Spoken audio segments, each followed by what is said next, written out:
Je pense que c'est un exercice nécessaire. Ça nous permet de voir un peu où est-ce qu'on s'en va dans le futur, même si ce n'est pas nécessairement la réalité qui va se produire. C'est quand même des projections de très long terme, mais au moins, ça nous indique est-ce qu'il y a des décisions qu'il faut prendre aujourd'hui pour justement influencer le futur ou les éléments qui vont arriver dans les prochaines années, justement pour pouvoir corriger le tir si c'est nécessaire, effectivement, de corriger le tir. Donc, on va aussi parler de certains défis là, qui ont mentionné là, à travers les panels qu'on va présenter aujourd'hui. Alors, on est maintenant rendu au panel sur le premier panel sur les transferts fédéraux. Et là, je suis sûr que ça va chauffer parce que je les connais, ces deux-là. Alors, on risque d'avoir une discussion assez intéressante, je vous le promets.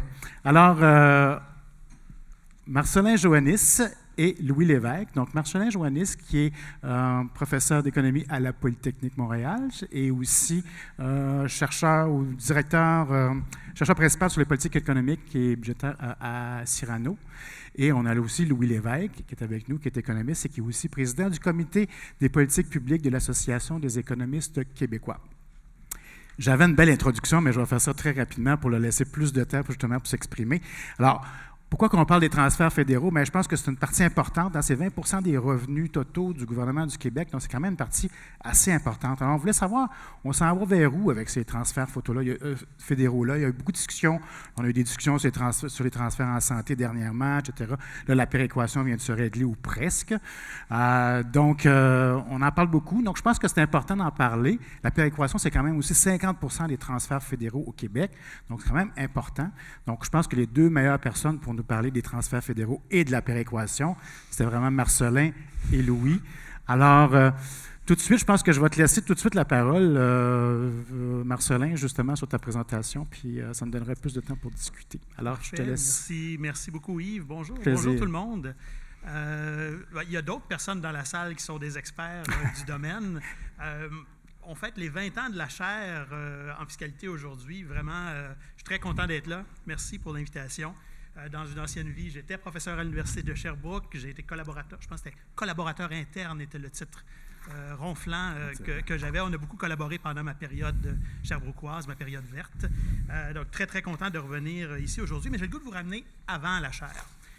Moi, j'ai connu Luc et Suzy et d'autres personnes, mais en particulier Luc et Suzy que vous venez d'entendre, en fait, à la commission Séguin, au secrétariat de la commission sur le déséquilibre fiscal, où on a travaillé ensemble comme chevalier du déséquilibre fiscal, si je peux utiliser l'expression, en 2001 et 2002. Donc, j'ai eu le goût aujourd'hui de me ramener à cette époque-là, puis de remettre un petit peu à l'avant-scène. Je pense que c'est à moi d'avancer mes slides, hein? Oui. De remettre un peu à l'avant-scène, un peu nos travaux de l'époque. Je vous scoop déjà ce que je vais dire. Hein. Je vais dire que ce qu'on a fait il y a 20 ans tient encore la route dans une large mesure aujourd'hui. Donc, content de retrouver Luc et Suzy. Là, je vois Yves, il fatigue parce que j'ai juste une slide de passer. Par contre, je retrouve aussi d'autres personnes. Avant de me joindre à la commission sur le déséquilibre fiscal, je travaillais pour Finance Canada. Et je travaillais pour François Delorme, qui est là, qui va prendre la parole après, et pour Louis Lévesque, qui était donc mes supérieurs immédiats à Finance Canada. Et donc, je travaillais avec eux, évidemment, à l'argumentaire sur les transferts fédéraux et l'équilibre fiscal dans la fédération. Et 2 semaines plus tard, j'avais une adresse courriel @déséquilibreFiscal.gouv.qc.ca. Alors, je sens que la vengeance de Louis va arriver aujourd'hui. Alors, je propose un petit bilan 20 ans après la commission Séguin. Le rapport, hein, c'est encore possible d'ailleurs de le trouver en ligne. Je vous encourage à y retourner. Je vous ai mis le lien ici. Il s'intitule « Pour un nouveau partage des moyens financiers au Canada ». Il est sorti, bon, moi je dis 20 ans là, parce que ça fait quelques mois là, que je roule avec cette thématique-là puis que je travaille sur ce sujet-là, un peu quel est le legs de la commission. Si la chaire a 20 ans, le rapport de la commission a plus de 20 ans, je n'en disconviens pas. Alors, je vais aller très rapidement sur la première partie qui, en fait, est l'équivalent des travaux de Luc et Suzy, mais il y a 20 ans, auxquels on ajoute au gouvernement du Québec le gouvernement fédéral. Donc, essentiellement des projections de finances publiques sur 20 ans, il y a 20 ans. Pourquoi je vais passer vite là-dessus? Parce qu'en fait, c'est la seule chose que tout le monde a retenue. En fait, donc, j'entends de plus en plus les gens qui disent « Ah oui, Séguin, c'était ça. » Alors, ce graphique-là ici. Donc, qu'est-ce qui nous montre, ce graphique-là? Bien, à politique constante, les projections montrent une détérioration progressive des finances publiques provinciales et une amélioration progressive au niveau fédéral. Okay? C'était le constat qu'on faisait à l'époque. Le point de départ de l'époque, il faut quand même le rappeler, hein, c'était des surplus qui apparaissaient importants au niveau fédéral et dans les provinces, des surplus beaucoup plus faibles, voire des déficits à l'époque. C'était le point de départ du débat sur le déséquilibre fiscal à ce moment-là. En fait, ce n'est pas nous qui avions fait ces projections-là, c'est Yves. La commission faisait affaire avec le Conference Board du Canada. On ne se connaissait pas à l'époque, mais je réalise aujourd'hui, finalement, qui était le véritable auteur, en fait, et son équipe, bien sûr. Le Conference Board a refait, grosso modo, le même exercice. Et ça a été publié dans le budget du Québec il y a 2 ans. Vous l'avez ici à droite. Le point de départ a spectaculairement, si ça se dit, changé. C'est-à-dire qu'on est en pleine pandémie à ce moment-là. Déficit très important, autant au niveau fédéral que dans les provinces, plus important au fédéral que dans les provinces. Par contre, la clé, c'est que la dynamique, elle est exactement la même, essentiellement. C'est-à-dire que si on laisse passer assez de temps dans le futur, ben, le fédéral retrouve naturellement une position de surplus et les provinces restent en déficit. Qu'est-ce qu'il y a derrière ça? Ben, il y a tout ce que Suzy a expliqué tout à l'heure et ce que Luc a expliqué tout à l'heure. Essentiellement, l'histoire derrière le graphique précédent qu'on retient comme étant le graphique Séguin, ben, c'est la santé, hein, c'est la croissance des dépenses de santé. C'est encore la même chose aujourd'hui. L'histoire est essentiellement la même. On avait aussi une histoire dans le rapport Séguin sur l'occupation effective des champs fiscaux. Donc, il y a une histoire du côté des revenus, une histoire du côté des dépenses, mais essentiellement, c'est les dépenses de santé qui sont derrière cette dynamique-là. Un autre graphique marquant, c'est l'équivalent du graphique sur les déficits, mais en termes de dette publique, c'est le graphique en X. J'ai entendu récemment des plus jeunes chercheurs y référer comme une espèce de classique ou quelque chose comme ça. Donc, j'aime bien l'idée. Ben, le graphique en X, le Conference Board le reproduit encore aujourd'hui lorsqu'on se projette sur 20 ans. Donc, essentiellement, la dette fédérale est plus élevée aujourd'hui que la dette des provinces, mais plus on se projette dans l'avenir, la situation s'inverse. Donc, plus ça change, plus c'est pareil. Le point de départ a changé et il est important. Le point de départ, c'est sûr, mais c'est les dynamiques qui, elles, sont inéluctables dans notre fédération. Cela étant dit, j'aimerais qu'on retienne autre chose du travail qu'on avait fait à l'époque à la Commission sur le déséquilibre fiscal. Je pense que la principale contribution qu'on avait eue à l'époque, c'est la définition du concept de déséquilibre fiscal, qui est devenu en fait une espèce de façon québécoise de conceptualiser cette problématique-là. Si vous allez dans les autres capitales au Canada, lorsqu'on parle de déséquilibre fiscal, on ne l'aborde pas exactement de la même façon. Donc, nous, on partait du principe fédéral essentiellement et on avait une définition qui tournait autour de 3 réalités, en fait. Donc, il y a le déséquilibre fiscal se définit par opposition à l'équilibre fiscal. Donc, on définissait d'abord l'équilibre fiscal.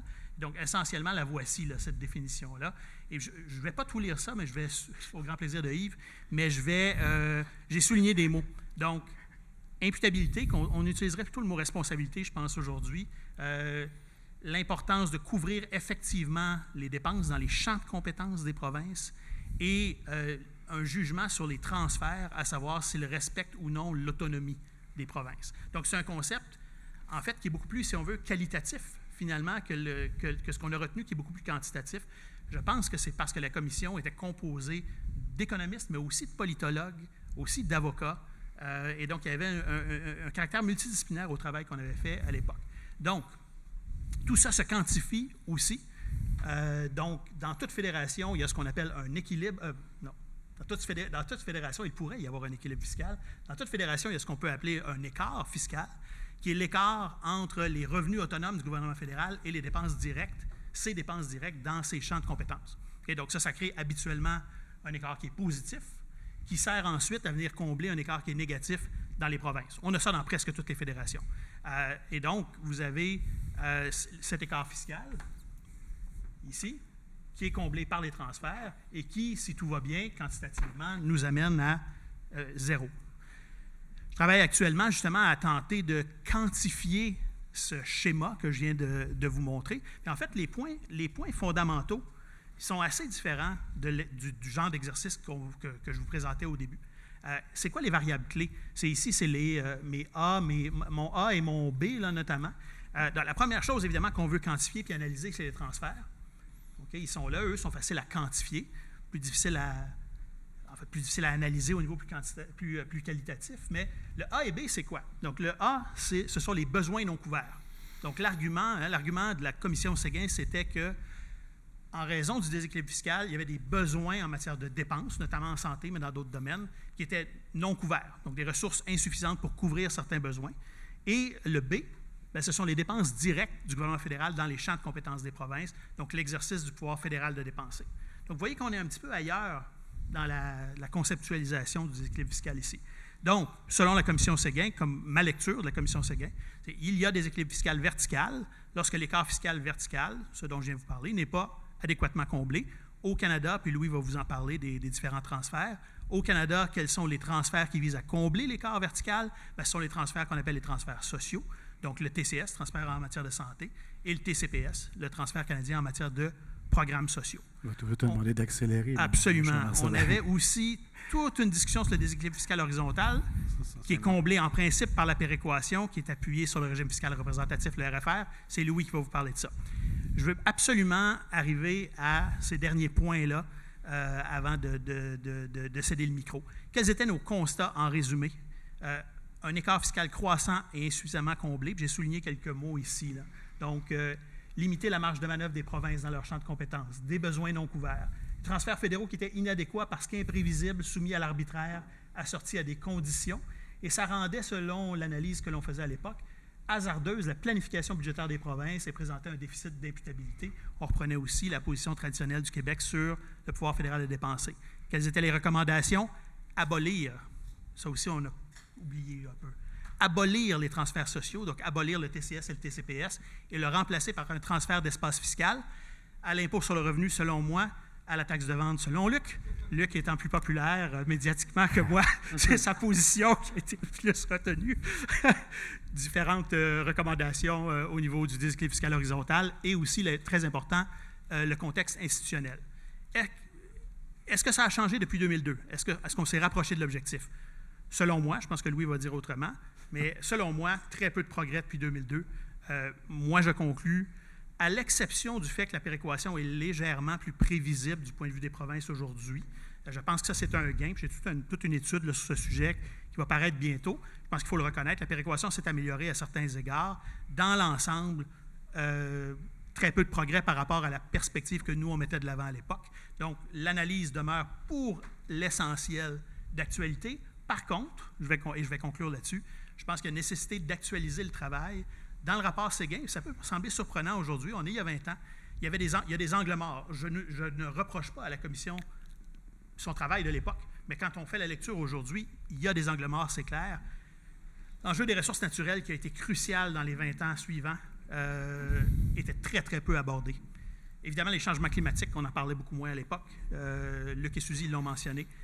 Les municipalités, angle mort, les crises, les multicrises, la recentralisation, les gouvernements autochtones, les territoires, et nous aurons l'occasion pour la discussion de parler d'un certain nombre d'autres thématiques. Merci, Marcellin. Ouais. J'ai retenu une chose, j'ai vu qu'il y avait un recul au niveau de la péréquation et puis la commission Séguin. Alors, j'aimerais bien entendre Louis qui va nous parler spécifiquement de la grosse bébite qu'est la péréquation. Exact. Alors, je te laisse la parole. Merci, Yves. Pour reprendre sur le thème de Marcellin, quand on est haut fonctionnaire au gouvernement fédéral, j'ai passé quelques années à expliquer pourquoi il n'y avait pas de déséquilibre fiscal. Puis après ça, j'ai eu une promotion et on m'a mis en charge du règlement du déséquilibre fiscal quand les conservateurs ont été élus. Il faut apprécier les choses, avoir un peu de flexibilité intellectuelle. Je vais vous parler aujourd'hui d'un programme majeur dans la structure fiscale au Canada, qui est le programme de péréquation. Pourquoi je vous en parle aujourd'hui? Parce que pendant qu'on se parle actuellement, il y a un comité du Sénat qui est en train d'examiner la loi d'exécution du budget et ça devrait arriver à l'adoption de la loi d'exécution du budget. Et le programme de péréquation est sujet à un renouvellement législatif tous les 5 ans et essentiellement va être renouvelé sans changement majeur et ça a été de façon très prévisible. Tout ce que je veux dire aujourd'hui se trouve dans une étude que j'ai faite avec Yves pour la chaire, qui parle en détail du programme de péréquation. Donc, qu'est-ce que c'est la péréquation? La péréquation, c'est intrinsèquement lié au fédéralisme, c'est-à-dire le fait de décentraliser le financement des services dans des pays à peu près tous les pays sont comme ça, ont des écarts de richesse entre les régions d'un pays, fait que si vous décentralisez le financement, bien, les régions plus riches vont pouvoir se payer soit des impôts plus faibles ou des meilleurs services. Et donc, la péréquation, c'est un mécanisme qui permet la décentralisation fiscale, mais en assurant l'équité.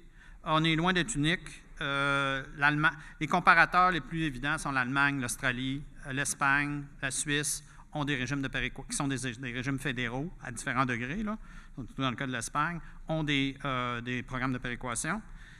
Le programme canadien a été créé en 1957, puis il y a toute une histoire autour de l'occupation des champs fiscaux durant la Deuxième Guerre mondiale.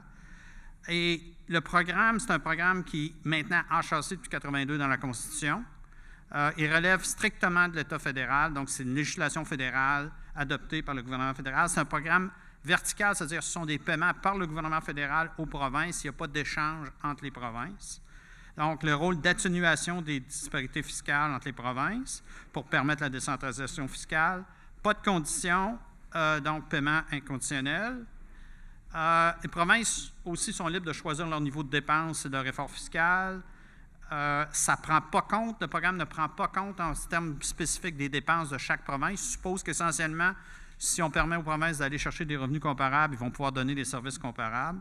Donc, ce n'est pas un objectif, c'est pas un programme qui vise ni la redistribution comme telle, ni le développement économique. C'est un programme qui dit on va donner au gouvernement des provinces des revenus suffisants pour livrer leur programme sur leur juridiction. Et c'est une base de calcul, législation, règlement, et qui donc s'applique automatiquement. Essentiellement, les paiements maintenant sont annoncés fin de l'année, début de l'année pour l'année fiscale, l'année financière suivante par le gouvernement fédéral. Bon, on parle de quoi? En 2023-24, on parle d'environ 24 milliards de dollars, 23 milliards 900 quelque chose. Et il y a 6 provinces récipiendaires, 5 qui en reçoivent de la péréquation à peu près tout le temps, essentiellement tout le temps depuis le début du programme, c'est-à-dire le Québec, le Manitoba, le Nouveau-Brunswick, la Nouvelle-Écosse et l'île du Prince-Édouard. Et l'Ontario, cette année, reçoit un montant, mais c'est un peu un résultat, pas du hasard, mais il y a une formule, il y a une enveloppe. Et si l'enveloppe n'est pas complètement dépensée par la formule de calcul, bien, à ce moment-là, il y a les paiements supplémentaires qui sont faits et l'Ontario reçoit ces paiements-là. Évidemment, ce qui ressort, c'est l'importance des paiements au Québec. 14 milliards sur une enveloppe de 24 milliards. Et donc, comme on l'a dit, c'est une source de revenus importante pour le gouvernement du Québec. Bon, bien, pourquoi 14 milliards et 24 milliards? Pourquoi 14 milliards pour le Québec? La première chose à comprendre, c'est que c'est un programme qui fonctionne par habitant. Et quand on le regarde par habitant, le programme comble les écarts de capacité fiscale. Et en fait, des provinces récipiendaires, c'est le Québec qui a la meilleure capacité fiscale.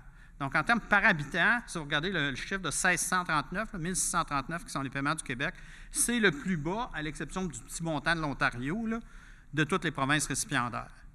Donc, on peut la situation, c'est que le Québec reçoit le plus gros des paiements, mais il reçoit le moins par habitant. Quelle est l'explication magique de ça? Bien, il n'y a pas de magie. C'est que si vous regardez les provinces qui reçoivent habituellement de la péréquation, si vous excluez l'Ontario, qui reçoit quelques grenailles, le Québec a 70 de la population des provinces récipiendaires de péréquation. Et ça, c'est le débat éternel. Le Québec, c'est l'enfant gâté d'un côté, puis de l'autre bord, bien, le Québec dit correctement, on reçoit en fait le moins par habitant. Donc, si on revient maintenant au Québec, si on regarde l'évolution récente, bien, dans les 10 dernières années, les paiements globaux ont augmenté. La part du Québec a augmenté, mais là, a commencé à se réduire dans les dernières années. On va en parler davantage dans les quelques minutes qui vont me rester. En termes de l'amélioration de la performance économique du Québec, en termes relatifs, notamment meilleure performance que l'Ontario, dans les dernières années, a fait que la part du Québec a baissé. Mais ça demeure une source extrêmement importante de revenus pour le gouvernement du Québec. Bon, là, on a parlé des chiffres. Mais ils viennent d'où, les chiffres? Alors, il y a une série de calculs compliqués. Si vous intéresse vraiment, le document ne fait que 46 pages ou quelque chose comme ça. Donc, vous pouvez regarder tout ça en détail. Mais si on va au cœur des choses, essentiellement, ce que la péréquation regarde, ce sont les revenus des gouvernements provinciaux et locaux, les revenus tirés qui ne viennent pas des ressources naturelles et les revenus qui viennent des ressources naturelles. Et quand vous regardez ça, bien, vous êtes frappé par la première chose, les revenus les plus importants, 385 milliards, ce sont les revenus hors ressources naturelles. Tandis que les revenus des ressources naturelles, c'est à peu près 23 milliards. Et les revenus en ressources naturelles, ce n'est pas un hasard que le pétrole et le gaz et l'hydroélectricité sont en gras. Tous les enjeux majeurs de la péréquation sont autour du traitement des revenus des ressources naturelles. Et pourquoi? Parce qu'évidemment, c'est quand même une source relativement importante de revenus, mais d'abord, elle est extrêmement variable, cette source de revenus-là, mais aussi très inégalement distribuée. Les hydrocarbures sont concentrés dans 3 provinces. On a 3 pétroprovinces au Canada, l'Alberta, Terre-Neuve et la Saskatchewan. Et l'hydroélectricité est super concentrée au Québec. Le Québec a essentiellement 80 de la capacité fiscale à l'hydroélectricité. Et ça, c'est l'enjeu fondamental de la source de la discorde, la source des conflits, parce que, surprise, surprise, si vous avez des ressources que les autres n'ont pas, est-ce que vous voulez qu'elles soient incluses dans le programme de péréquation? Non. Mais vous voulez que les ressources des autres soient incluses. Donc, en termes des représentations, lors de la commission du rapport O'Brien, qui est la source du régime actuel de péréquation, en général, c'est assez bien aligné avec les intérêts. Donc, qu'est-ce qui a été fait? Le régime est en place depuis 15 ans, c'est le compromis du rapport O'Brien, qui est essentiellement... Le rapport O'Brien avait recommandé 50 d'inclusion des ressources naturelles. Le budget fédéral qui a suivi a décidé le meilleur d'eux de 50 ou 0 pour chaque province, donc 2 calculs. Les revenus réels comme mesure de capacité fiscale, ça c'est super important parce que ça veut dire que ce n'est pas les revenus que vous pouvez aller chercher, c'est les revenus que vous allez chercher. Et ça, c'est un enjeu très important qui irrite beaucoup les provinces de l'Ouest parce qu'ils disent que le Québec sous-tariffe son hydroélectricité pour aller chercher beaucoup plus et la péréquation n'en tient pas compte. Et le dernier point, c'est qu'il y a un plafond individuel parce que quand vous regardez les choses maintenant dans ce petit graphique qui résume l'essentiel de la péréquation, l'axe des X, c'est la capacité fiscale hors ressources normalisée à 100. Donc, le point d'intersection dans le graphique des 2 lignes verticales et horizontales, c'est quand vous êtes la province moyenne. Vous êtes à 100 de la capacité fiscale, d'un ressources puis hors ressources. Le premier point, c'est que les ressources naturelles, les écarts de capacité fiscale, ils vont de 0 à 400, beaucoup plus importants que dans les autres ressources, tandis que les écarts vont de 70 à 115 à peu près dans les ressources, les revenus hors ressources. Donc, écart extrêmement important. Et l'enjeu, c'est très important politiquement au Canada, c'est que l'Ontario n'a à peu près aucun revenu de ressources naturelles. Donc, des scénarios qui feraient que, par exemple, Terre-Neuve et Saskatchewan, si on ne tient pas compte des ressources naturelles, se ramasseraient avec une capacité fiscale plus haute que l'Ontario parce qu'on dirait « Ah, on va vous donner de la péréquation, mais on ne compte pas vos revenus de ressources naturelles. » L'opinion publique en Ontario ne trouverait pas ça une idée particulièrement bonne. Et ce qui est intéressant, c'est que le Québec et la Colombie-Britannique sont comme 2 provinces moyennes. Le Québec n'a pas de pétrole, mais de l'hydroélectricité. La Colombie-Britannique a un peu de pétrole, de la foresterie, etc. C'est comme ils sont sur la ligne, eux autres. Ça n'a pas vraiment beaucoup d'importance pour ces 2 provinces-là. Et donc, quand on le regarde maintenant par assiette fiscale, c'est là qu'on voit justement les 2 points. Pétrole, le Québec est un bénéficiaire net du côté du pétrole, d'environ 1,6 milliard par année, mais perd 1,1 milliard en termes de la prise en compte de son hydroélectricité. Puis ça amène, pour qu'il reste quelques temps pour les questions, 2 petits points importants. Donc, dans l'avenir, qu'est-ce qui va se passer? Bien, le Québec a fait un rattrapage avec l'Ontario. Si le rattrapage se continue, les paiements de péréquation du Québec vont probablement baisser, ou en tout cas, la part du Québec va baisser. Et c'est l'agenda, évidemment, du gouvernement actuel. Donc, ça a une conséquence naturelle du fonctionnement du programme. Le dernier point que je veux faire, ça revient à l'hydroélectricité. Puis je vais finir sur le point plus général. Je pense que la tragédie actuelle au Canada, c'est qu'il y a une transition énergétique et 2 parties du pays qui ne se parlent pas. Il y a une partie qui pense que le reste du monde est contre eux autres parce qu'on veut faire de quoi pour le changement climatique, puis alors qu'ils fournissent la principale source de revenus d'exportation du pays, c'est-à-dire les provinces productrices de pétrole. Puis de l'autre côté, au Québec, on se pense particulièrement bien parce qu'on a de l'hydroélectricité, mais on chauffe, dans le fond, plein de maisons avec des plaintes électriques, qui est une utilisation totalement inefficace d'électricité. d'une certaine façon, on brade l'hydroélectricité. Et ce discours-là, il y a une transition énergétique, il faudrait ajuster nos programmes, notamment dire aux provinces pétrolières, économiser pour l'avenir parce qu'il y a une transition qui s'en vient. Puis au Québec, peut-être vous devriez augmenter votre tarification d'électricité pour mieux l'utiliser. Il n'y a pas de débat là-dessus. Le gouvernement fédéral n'a pas voulu du tout s'embarquer là-dedans. Le programme va être renouvelé tel quel. Il fonctionne relativement correctement, mais selon moi, est totalement inadapté en termes de la transition énergétique pour à la fois inciter à l'économie d'énergie puis inciter à la transition dans les provinces productives de pétrole. J'ai conclu. Non, j'étais... Okay. Il ne reste plus beaucoup de temps pour les discussions, malheureusement. Vous le saviez, hein, vous l'avez dit. Il reste 4 minutes. Mais je posais une première question à Louis. Tu peux répondre aussi à Marcellin sans problème. Mais je vois que la péréquation a diminué là, au Québec. Là. On voit que les revenus de péréquation diminuent. Puis là, avec l'objectif que la croissance économique du Québec surpasse celle de l'Ontario, est-ce que c'est quand même 14 milliards de revenus pour le Québec en péréquation? Est-ce qu'à moyen terme ou à long terme, est-ce que les revenus de péréquation pourraient diminuer de façon assez importante pour que ça nuise aux finances publiques, à la soutenabilité des finances publiques? Je pense que la meilleure façon de répondre à ça, c'est que, par définition, si le PIB augmente, les revenus autonomes du Québec vont augmenter. Donc, un gain, premier niveau, mais il va y avoir une perte de péréquation.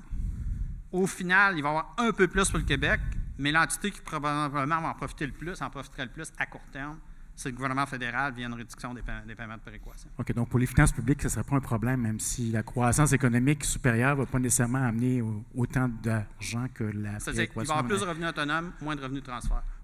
Dans ton scénario, je veux dire, la baisse de la péréquation provient d'une bonne nouvelle, en quelque sorte. Oui, je suis d'accord.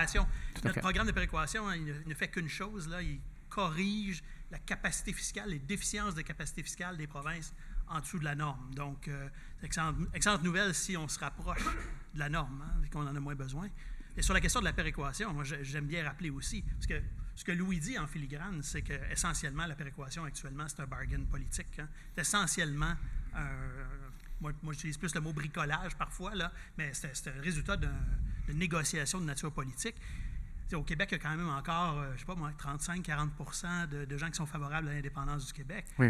On est favorable à l'indépendance du Québec, on est favorable à la péréquation zéro. Évidemment, en contrepartie, on rapatrie, je veux dire, l'espace fiscal, mais effectivement, la péréquation, maximiser la péréquation est loin d'être un objectif en soi, là, définitivement pas. OK. Il reste 2 minutes. Avec ce qu'on a vu avec les résultats de la soutenabilité, puis je compare avec ce qu'on avait avec la commission Séguin, c'est quand même assez diamétralement opposé pour l'image qu'on a. Est-ce qu'on peut considérer qu'il y a encore un déséquilibre fiscal entre les provinces et le fédéral actuellement? Est-ce que ça existe encore? Est-ce qu'on peut... Je vous laisse la parole à deux. Ça, c'est une question explosive pour vous deux, je le sais. Là. 30 secondes. Puis, le message de ma présentation, c'est que le déséquilibre fiscal va bien au-delà des résultats de projection de finances publiques à long terme.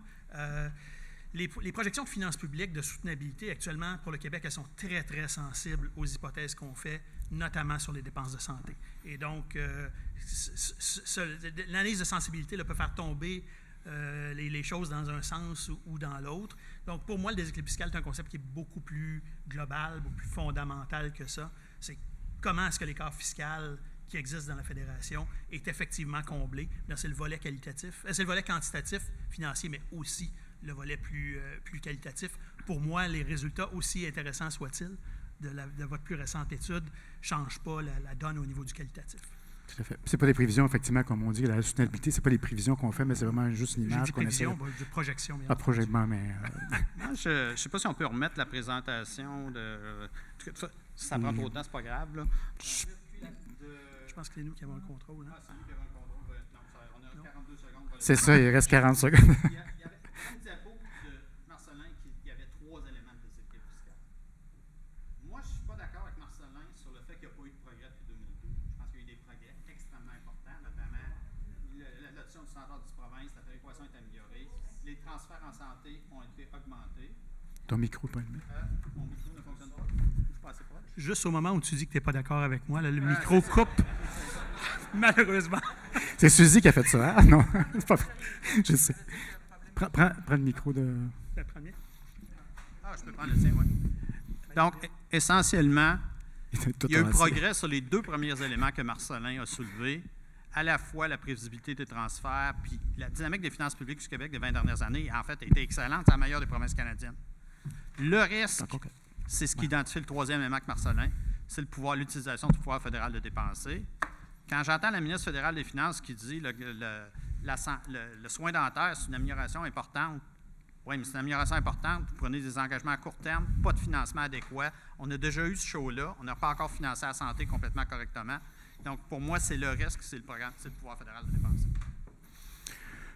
C'est tout le temps qu'on a, malheureusement. On aurait pu discuter longtemps. Merci beaucoup, Marcelin. Merci beaucoup, Louis. C'était très apprécié.